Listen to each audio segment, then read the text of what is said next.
bên sông con lông khẳng krơ sao cả mình tôn tung lộc miên ôn cô bông liền chân bài ngờ bắt bông sài hà mình tôn tìm phố ta ta về đi con man tới ta ăn lên tới chân vì bệnh tôm bảo về ni group ni tí mong nơi cất pi ôn năm đã đánh số ta trời thật xa ông con man cài tơ ái lúng riêng nông khu bà long group đồng hàm trên chốn nơi mong tai băng bong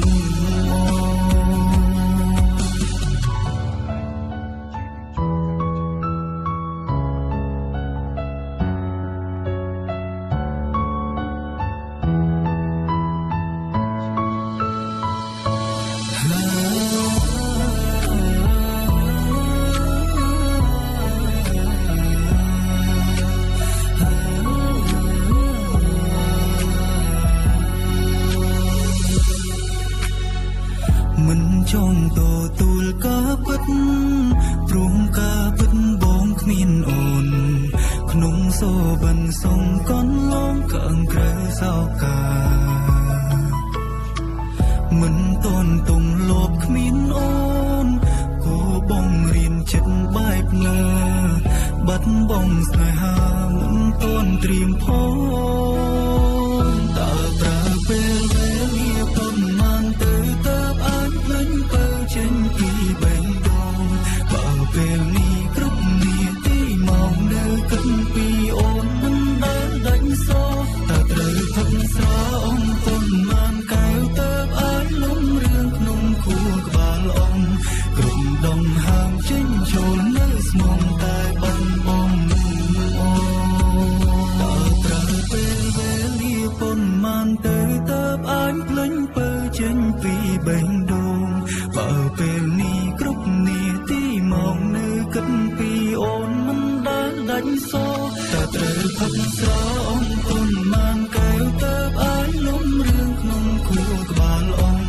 group đồng hàng trên chốn nơi mong tai băng bong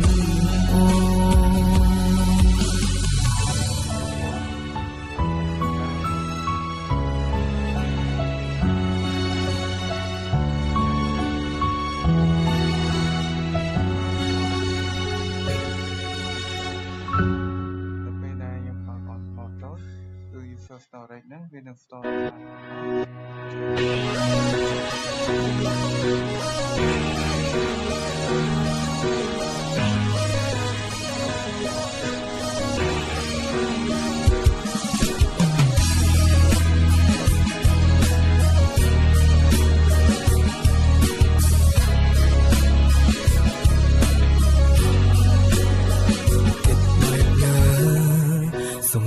សុំធ្វើសងសា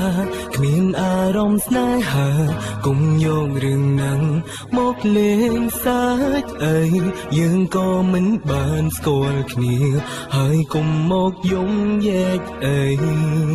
មិនស្គាល់សំបីថានឹងឈ្មោះអីគុំលោលេងគេប្រាប់ថាគេទៅបែកពីសងសាពេលនេះនាងឈឺផ្សាចង់រងអ្នកថ្មីទៅបាញ់ឈឺវិញរំត្រង់មានច្រើនកោកងហើយដូចត្រូវជាខ្ញុំវិញទុំនឹងតែឯងបានហើយមិនភ្ញាក់ព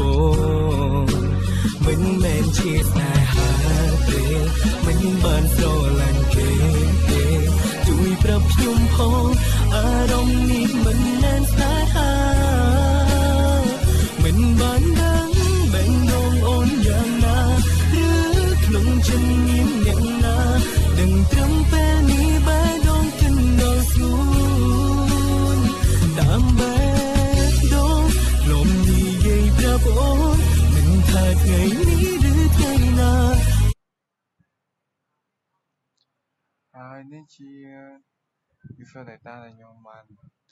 add លើដំបូងរួចរាល់ដែលវាមានឈ្មោះមានអាយុវាមាន position អញ្ចឹង data ហ្នឹងក៏យើងអាចលុបចោលបានដូចគ្នាអញ្ចឹងខ្ញុំនឹងបញ្ចូល data មួយ ឲ្យអ្នកទាំងអស់គ្នាមើលដូចជាឈ្មោះអាយុ position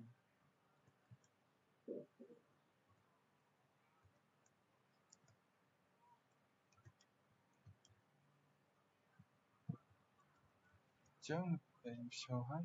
នឹងចុច add វាទៅចឹងវានឹង store data ហ្នឹងនៅលើ browser ដែលយើងបានបើកវាដែលយើងប្រើ local storage ហ្នឹង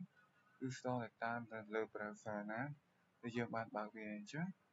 នៅពេលទោះខ្ញុំ refresh ម្ដងក៏វានៅតែជាប់នៅក្នុងbrowser ហ្នឹងដែរហើយខ្ញុំអាច delete វាវិញបានដូចគ្នាពេលដែលយើង delete ហើយយើង refresh គឺក៏វាទៅបាត់ហើយដោយសារវាអត់ត្រូវការ store លើ browser ទេហើយសម្រាប់ការ demo របស់ខ្ញុំហ្នឹងគឺគ្រាន់តែចង់បង្ហាញពីការ store data ដែលប្រើ Vue.js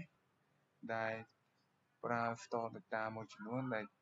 យើងប្រើ local storage ហ្នឹង store data ចឹងសម្រាប់អ្វីដែលខ្ញុំចង់បង្ហាញ